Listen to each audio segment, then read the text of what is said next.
Hello and welcome to the Oakland A's UK live stream on Sunday the 24th of July. How is it already the 24th of July? Somebody tell me.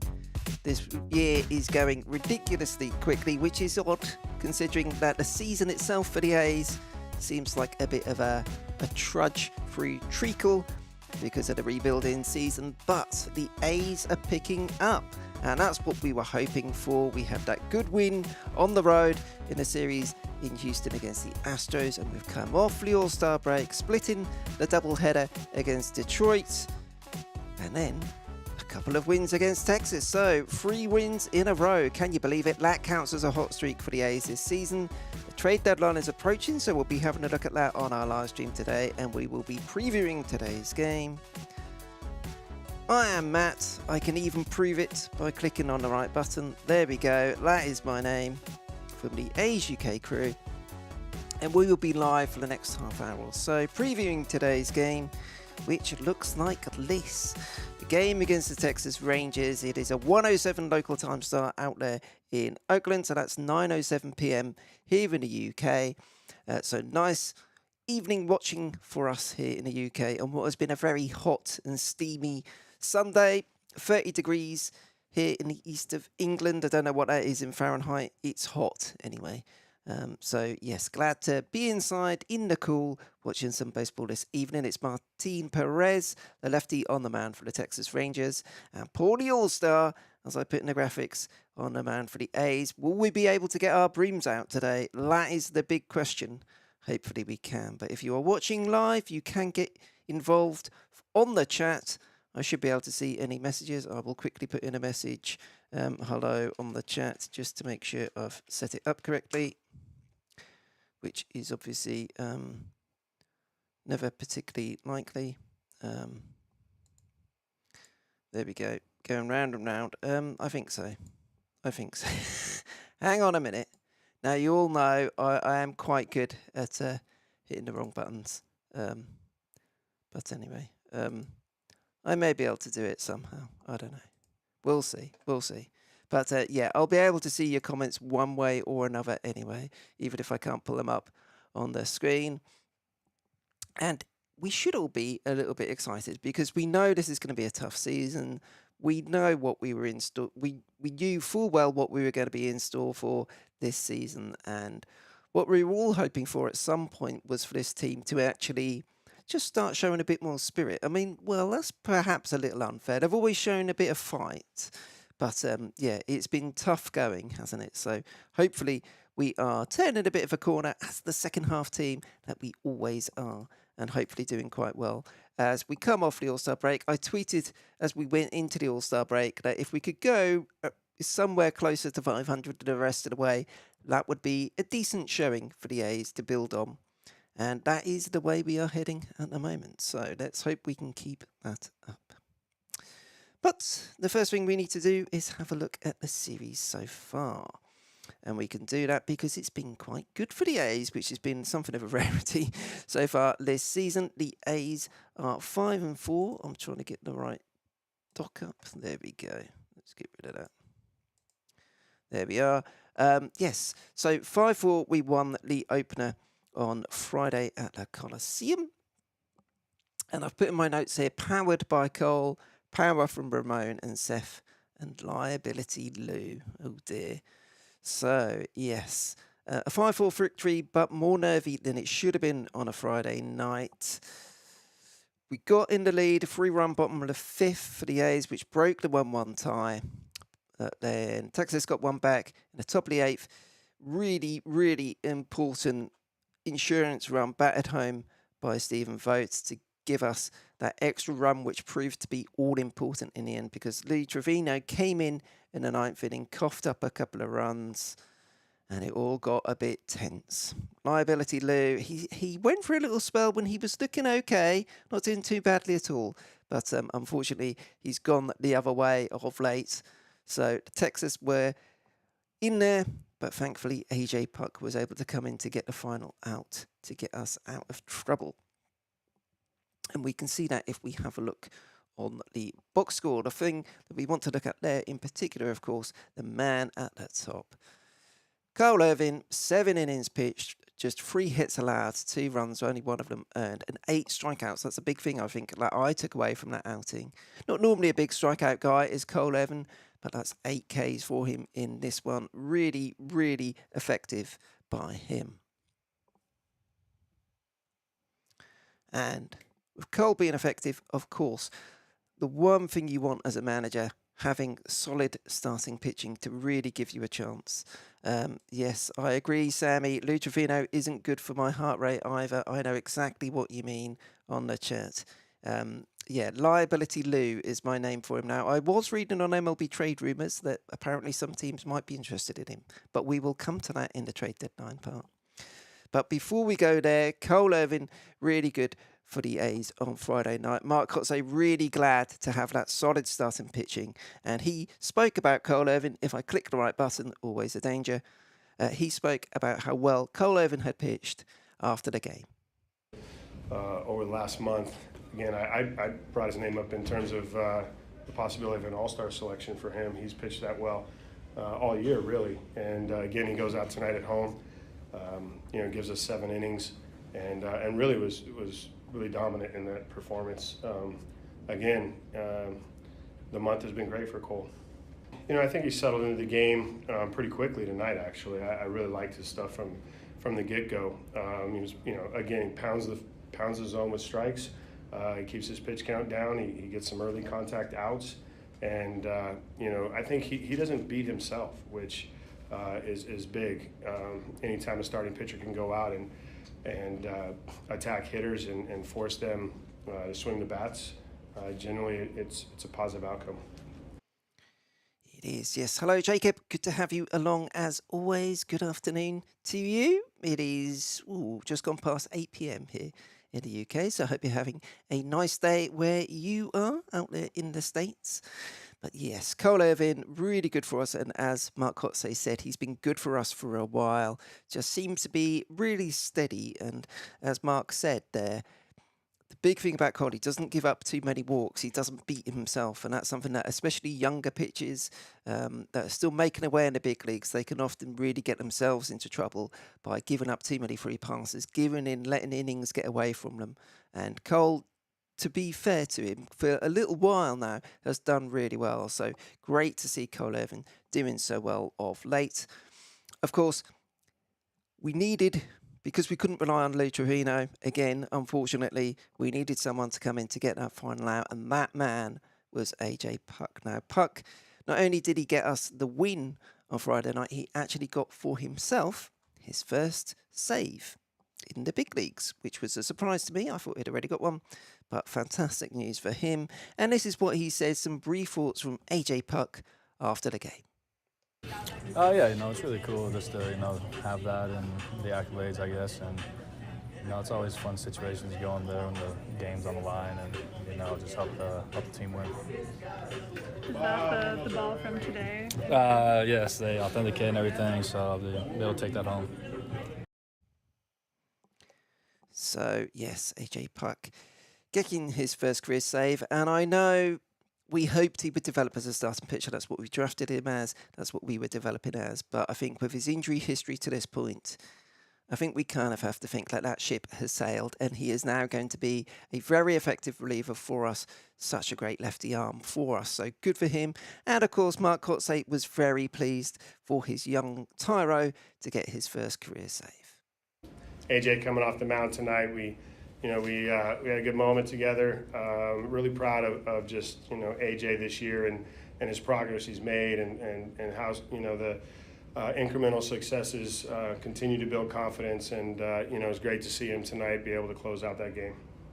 It certainly was. So a win 5-4 against the Texas Rangers to give us the win and to give us a great start in this series, and it carried on yesterday. Jacob is saying in the chat he's ready for hopefully sweeping the Rangers today, and we set it up yesterday thanks to a 3-1 victory.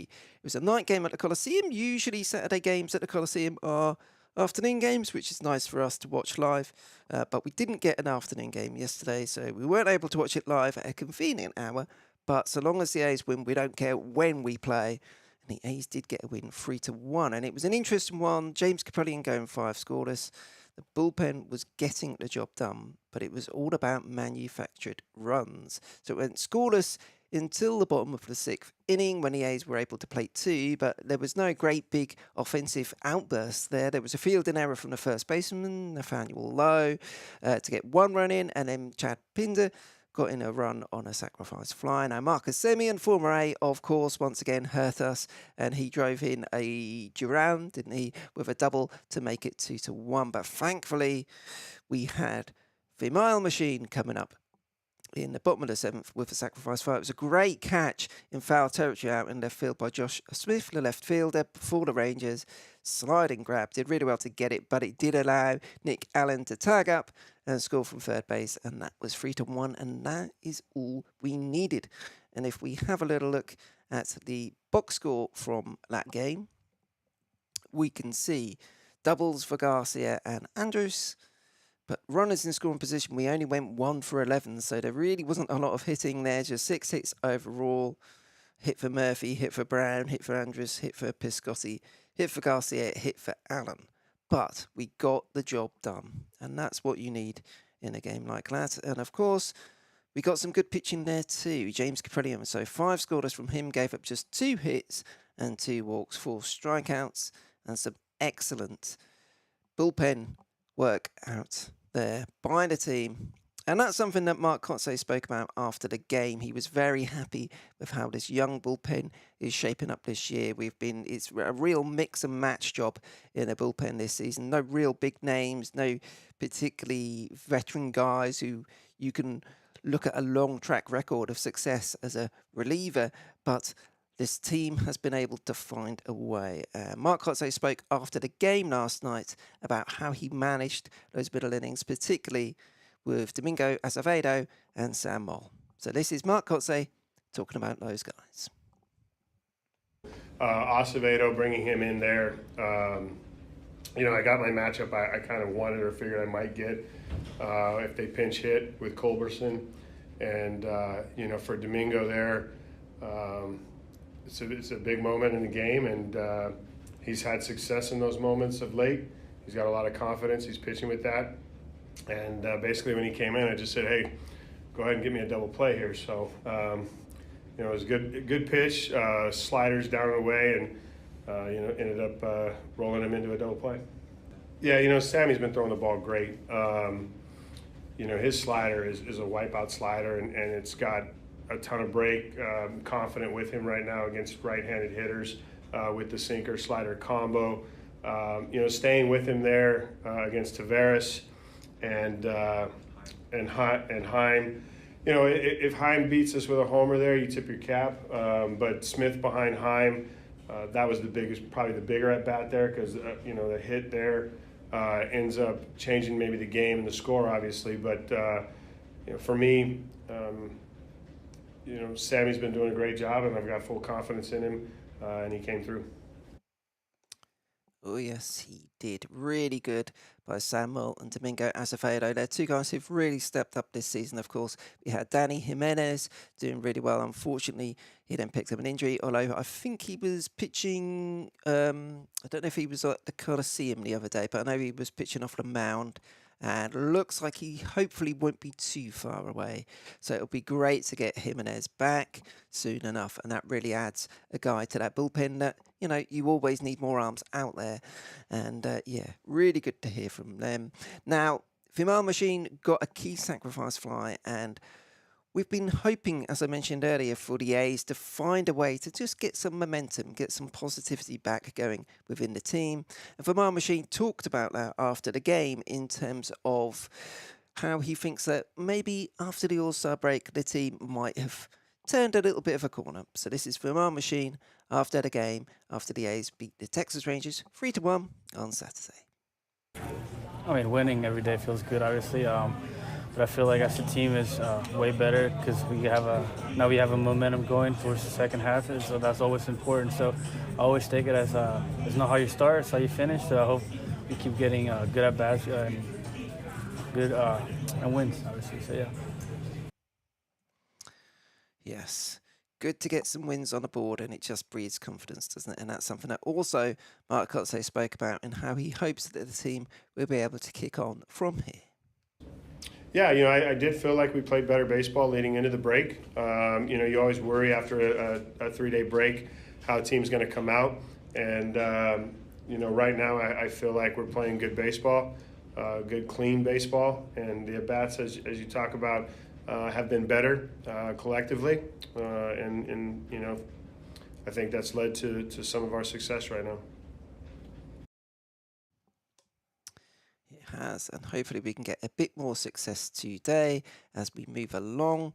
Of course, we want to try and pick up our 4th win in a row and to sweep the series, so let's hope we can. Jacob is asking in the chat, what is my favourite snack for an A's game? Well, so most of the A's games, obviously, I watch here at home, so watching on TV. So to be honest, it's mainly chocolate, which is not a great snack during baseball because you just end up scoffing them. Maltesers are sort of vaguely not so bad when it comes to healthiness. So generally a pack of Maltesers that I dip into as and when I go. Obviously with someone like Lou Trevino coming out on the mound, you tend to sort of, panic eat as things are going along because you're nervous. But yeah, something like Maltesers, something chocolatey anyway to keep the blood sugar levels up. What about you, Jacob? What's your favourite snack when you're watching the A's? Let me know, or anyone else out there on the chat, let me know your favourite in-game snack. But the thing we all like, whatever we're eating, is an A's win. And we've had 3 already. Hopefully, we then will get a 4th today. And we'll be looking ahead to the series finale against the Texas Rangers in a moment. From that game, again, here are the details. It's 1:07 local time out there in Oakland. That's 9:07 p.m. here in the UK. Paulie All-Star on the mound with the A's hoping to get the Breams out. Sammy Smith, hello there. How good was it when you went over to the US? Yes, it was fantastic. Thank you. You can see that if you haven't seen our little 2-minute video on YouTube about our trip to New York. You can see that on the YouTube channel. Yeah, a lot of fun. I'd never been to New York before, so it was great to head out there for a few days. Obviously, lots of sightseeing and things like that, so that was good fun. But getting to Yankee Stadium, it was a bit unfortunate really because initially when the schedule came out on a Wednesday, the A's were playing the Yankees in the afternoon and then the Mets were playing at home in the evening. So we were hoping to do a lovely baseball doubleheader.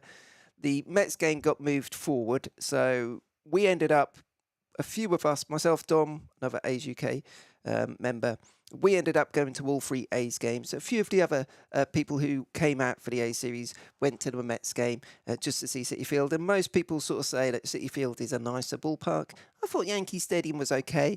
And the thing that was a bit different apparently this time, for the people who've been to Yankee Stadium before, apparently often the Yankee fans can be a bit boisterous, shall we say, towards road fans. But they went fairly easy on us, actually. I think they feel sorry for us, which you'd prefer people not to feel sorry for you, but I think that's where they are. I think most people from the outside can see that the A's are being really badly treated by the owner.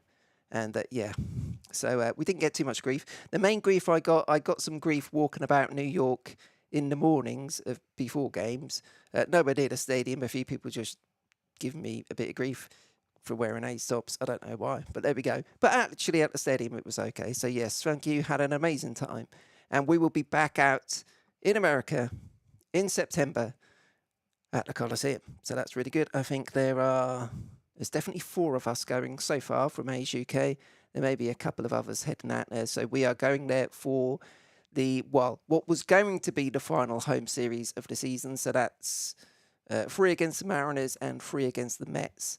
There's now another series tacked on against the Angels at the end of the season. But yeah, we're going out for the Mariners and Mets series. So 6 games in total.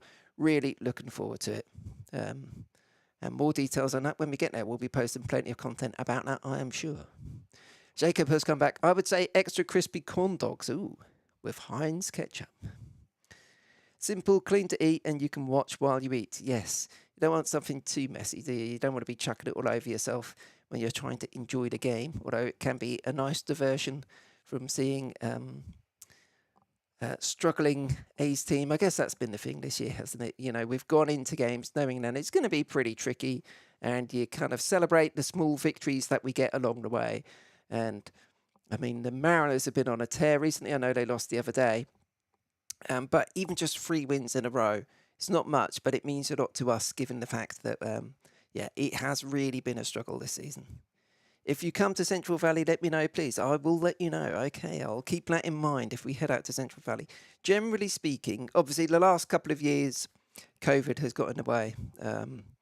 So the idea usually is to try and get a trip to the Coliseum, and then if we can go out twice in a year, a trip to somewhere else, often where I haven't been before, to go and see the A's playing on the road somewhere. So that's the nice thing about the rule change for next year, or the schedule change for next year, where they're going to move to we play every team next year. So we'll never be more than 2 years away from playing in someone else's ballpark, rather than 6 years, as it currently can be for some of the National League teams. So, yes, we'll see. We've got no plans in the calendar yet. Of course, the schedule hasn't come out for next season as yet. But, yes, I will keep that in mind. Thank you, Jacob. So, there we are. We are getting ready for the game. We are now, about 40 minutes away from first pitch, 45 minutes maybe away from first pitch. So, we need to have a look at the series coming up. And hopefully we can get a nice win today to wrap up the series sweep and to make it 4 wins in a row. Now, coming into this one, the Texas Rangers now are 42-51. Not really the record they were hoping for, you've got to say. When they came into the season, they had the big off-season splash on Corey Seager and Marcus Semien and a few others. So they were hoping that this was the year that they were going to kick on at last. That's not really happened for them so far. I mean, if they can get to 500, I guess that's something for them, given where they've been the last few years. But it's still not quite what they were hoping for this year. Mind you, we've got the Angels in our division, and, they're a disaster waiting to happen every year.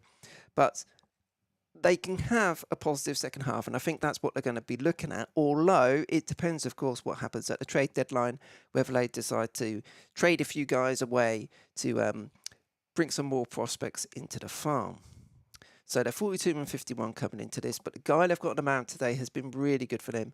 Martin Perez, he came back to the Rangers this season, the lefty on the mound, and he has been tremendous for them this year, you have to say. He's 7-2 with a 2.68 ERA over 18 starts, in fact.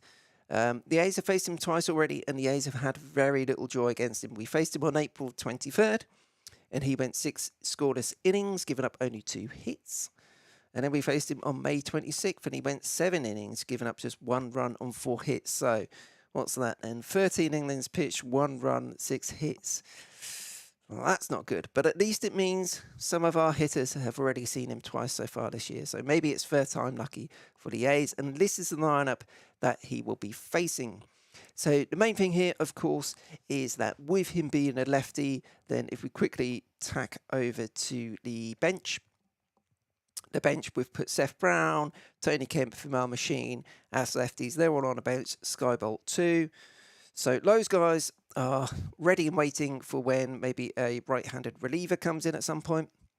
But Stephen Vogt is the one lefty in the lineup today. He is behind the plate, giving Sean Murphy a half day off, not catching a day game after a night game. So the full lineup: Nick Allen leading off and playing second base. Ramon Laureano out there in centre field.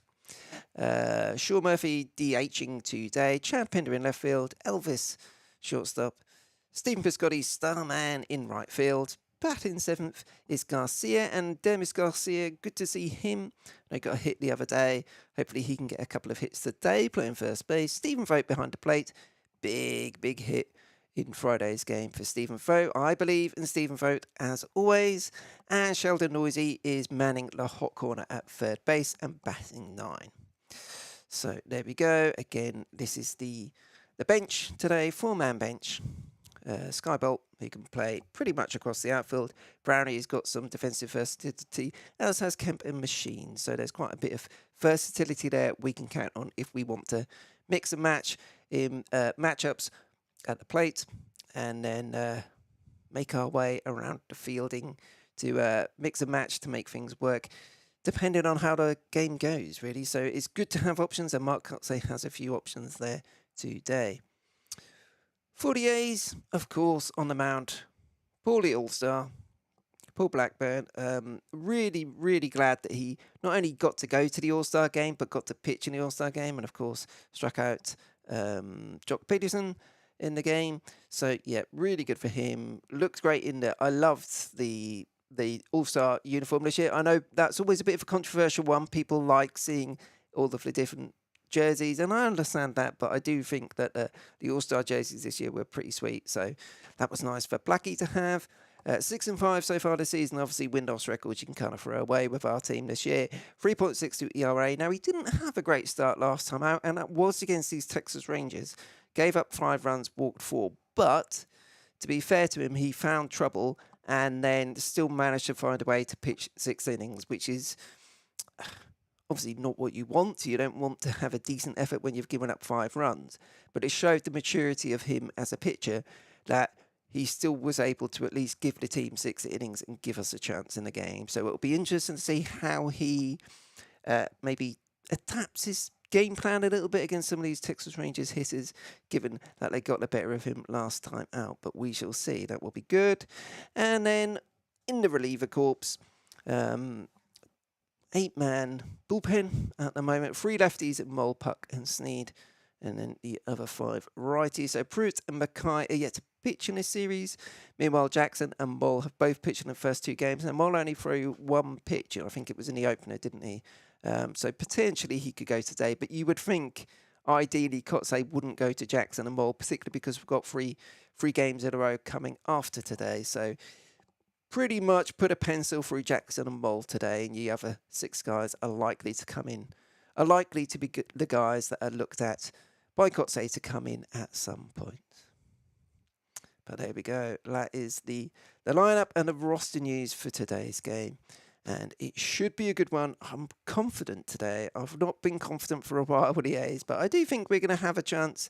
We had an opportunity to sweep someone a couple of weeks ago, didn't we? I can't remember who it was, and we lost the final game, which was a real disappointment because we haven't swept anyone so far this season. So if we can get a sweep today, that would be great, wouldn't it? Now, attention, obviously, at this time of year does fall on the trade deadline, which I was thinking, well, that's the end of July. It's actually a little bit later than that. It is Tuesday, the 2nd of August. It's 6 p.m. Eastern time, so that's 11 p.m. UK time. Presumably that's, 3 p.m. Pacific time, I think, on Tuesday. So it'll be interesting to see what happens there. It's slightly different, or it may be slightly different this year because, of course, we have the extra couple of playoff teams this year across the majors. Now, that's not really going to affect the A's directly, but it does mean, in theory, well, let's see how it works out. The idea is more teams have a chance of getting to the playoffs, so maybe there will be more people looking to add another pitcher or another hitter. We'll see. We'll see how that goes, but it'll be interesting to see how that all pans out. The big name that everyone is talking about is Juan Soto. I really don't understand why the Washington Nationals would suddenly leap and try and trade him now. I know he turned down that contract extension, but he's still got another 2 years under contract after this season anyway. And it's not like he's getting old or anything, is it? So I get the feeling if they're blown away by an offer, then they'll deal him. But I'm leaning more towards them keeping hold of him and then trading him in the offseason. It seems to me such a huge decision. I mean, this is an elite young player. There aren't many. I know some people are writing about it, comparing it to Miguel Cabrera when the Marlins traded Cabrera. That's kind of the last time someone of this status, this age, this status has potentially been on a trade block. So I do think it's more likely he'll get traded in the offseason because it is the sort of trade from the Nationals' point of view, if they don't get this right, it will haunt them for the next 10 years. So, again, if they get blown away by an offer, I think he might go, but I'm much more like 70-30 and on the side of he won't be traded this trade deadline. but there will be plenty of other players who will, not least a couple of A's. Now, Frankie Montas, he's the guy, of course, we're all focusing on. Pitched the other day against Detroit, just pitched 3 innings, but looked fine and felt fine. That was the main thing. So it would be a real shock if Frankie is still on Oakland A after next Tuesday, or Tuesday 2nd, sorry. Seems a certainty to move. There's basically him and then Luis Castillo of the Reds. They're the 2 key starting pitchers that are clearly going to be on the trade block. So they're the guys that teams are going to be targeting, and you would expect that the A's will move Frankie at some point over the next week or so. What will we get for him? Who knows? But you'd expect that would be a decent little package for someone of Frankie's caliber, and he still has a year under contract after this season too. So you're getting him for a year and a half rather than just the half season. So yes, we will see what we get for Frankie. But unfortunately, Frankie says relax. It's going to be Frankie says bye-bye, I suspect, at some point over the next week or so. Anyone else going to go? There have been a few rumours here and there. People are talking up Sean Murphy. And in fact, just as I said that, Sammy says, I think we could maybe trade Murphy as well, possibly, yeah. So he's the guy. Obviously, Shea Langoliers won MVP honours at the Futures game at the All-Star celebrations there. Looks like a really, really good prospect. We knew he was a good prospect when we got him in the deal for Matt Olson. Excellent defensively, absolute cannon for an arm, and has been swatting home runs all over the shop for Vegas. Of course, here home run in the Futures game as well. So Langoliers clearly is going to come up. I think it's a bit like, now I'm not comparing Sean Murphy to Juan Soto in terms of the player caliber, but it's a similar situation in that Murphy has still got, I think, 3 years under contract after this year. So we don't have to trade him now. If someone comes in with an offer for him now that just makes sense to the team, then they've still got Stephen Vogt as a veteran guy. They've got Langoliers who can come up. Of course, we've got some good catching prospects behind Langoliers coming through as well. So there's certainly the options to give some playing time to other players if we do trade Murphy over the next week.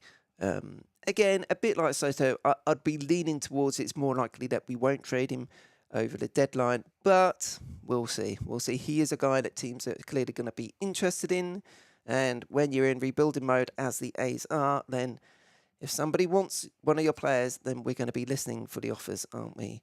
The other guy that has been talked about, obviously, Ramon Laureano. Now, he's been coming back from that drug suspension, and it's still been a little bit of a struggle for him. I think not having a proper spring training, not having a proper build into the season has affected him a bit.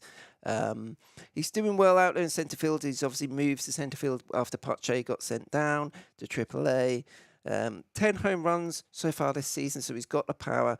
Batting average isn't there, but you can say that about every player on the A's right now. So maybe someone will look at Laureano as a spark plug to add to their outfield. As I was mentioned earlier, MLB Trade Rumors, we're talking about the website MLB Trade Rumors. We're talking about Lou Trevino and saying that actually when you look at the peripheral stats and the underlying stats, he's actually pitching better and his stuff is better than perhaps people think. I don't know about that. I think the likelihood of someone wanting him, I'm not completely convinced. You do usually get to this point of the season where teams like the A's will trade away a bullpen arm or two because people are always looking for another bullpen arm. They're generally inexpensive. You generally don't get a lot back for them in terms of trade capital, but it's just moving guys on. Other than Trevino, I can't really think of anyone we've got that would be traded along those lines. So we'll see. I think probably it's just going to be Frankie. If we hadn't already traded Christian Bethancourt, I would have said Bethancourt too, but he's already gone to the Braves, of course. So probably Frankie, maybe Murphy, maybe Trevino, but yes, I suspect it will just be Frankie when we get to Tuesday, August 2nd, and the rest of the roster will be as it currently is. But we shall see, of course. We've got some young players coming through. Jonah Bride is coming back from his shoulder injury, playing in Stockton, I think, at the moment, and has been playing the last couple of days, so hopefully he'll be back soon. He seems to be fitting in quite well, so it's a real blow when he had to go down with his shoulder injury. but he should be back up soon. So we've got some players, and I think that's really what this second half of this season is going to be about, isn't it? It's going to be looking at some of these players, the likes of Sheldon Noisy, the likes of Dermis Garcia maybe, and Jonah Bride are coming in, and Nick Allen, of course. Guys like that who are going to get a chance to play, get some regular at-bats. I know Jed Lowry is working his way back from injury, but he's another guy you'd look at and think, well, do you really want to be giving too many at-bats to him in the second half of this season when there are younger players who need the at-bats? We'll see about that. But I do think it's really going to be a case this second half of seeing which players are able to grasp their opportunity, grab it with both hands, and really develop. We know, I was trying to think who Mark Kotsay was talking about, actually, but there was one of the hitters, I can't think who it was, but he was talking about his approach has been really improving. I mean, he was saying this a bit about Christian Pache, actually, before he got demoted to AAA. Now, although the results weren't really coming, you could see there was some changes in his swing and his approach, and they were starting to sort of come good. You weren't seeing the results from it, but the process was much better. So we'll see. That's really what we're looking at, with likes of Pache maybe coming back up, Kevin Smith perhaps coming up. Let's see what we've got in Sheldon Noisy, Jonah Bride, Nick Allen. These guys, they are there. And yeah, we'll see if they can make an impact and make a name for themselves, because they're getting an opportunity. And I think more than anything, you know, the big star so far for us, the big boost for the season so far has been Paul Blackburn. And that was the whole thing about his all-star selection for me. This is a guy who was DFA'd last year, designated for assignment. He's always been the odd man out. He'd always been the guy that was the one who got optioned back down to the minors. He knew he would get an opportunity to take the ball every fifth day this year. He knew this was his chance, and he has grabbed it with both hands, and you've got to respect a man who has done that. So well done, Paulie All-Star. He is on the mound for the A's today, and I think that is a good way to wrap up the live stream today. We are half hour away from first pitch at the Coliseum. The A's trying to get the brooms out today behind Paulie All-Star. Martin Perez on the mound for the Rangers. As I mentioned, he pitched very well against us in 2 games so far this season, so it's going to be a tough ask against this lefty pitcher for the Rangers, but the A's are getting a little bit of form, a little bit of momentum, hopefully a little bit of confidence too. So hopefully we can get going and have a good result today, get the sweep, get the third win, and then kick on, because after today we have, if I can bring up the schedule, this is the schedule for next week. So we've got 3 more games at home, and these are against the Houston Astros. So night games on Monday and Tuesday, and then a day game on a Wednesday. Tuesday's game, it should be said, currently is set to be Frankie Montas starting for the A's. So that may be, I don't want to say it, but I have to say it, his last performance in the green and gold. Cole Evan would be going on a Wednesday in the day game. Looks like Adam Oller will be pitching on Monday. Thursday is the day off, and then we are heading on the road, starting off with a 3-game series in Chicago against the White Sox. So those guys will be out there. Night games on Friday and Saturday, and then a afternoon start in Chicago, which makes for a 10 minutes past 7 p.m. start time here in the UK. That's to come, but before then, we've got the series finale against the Texas Rangers today. Hopefully the A's can get it going.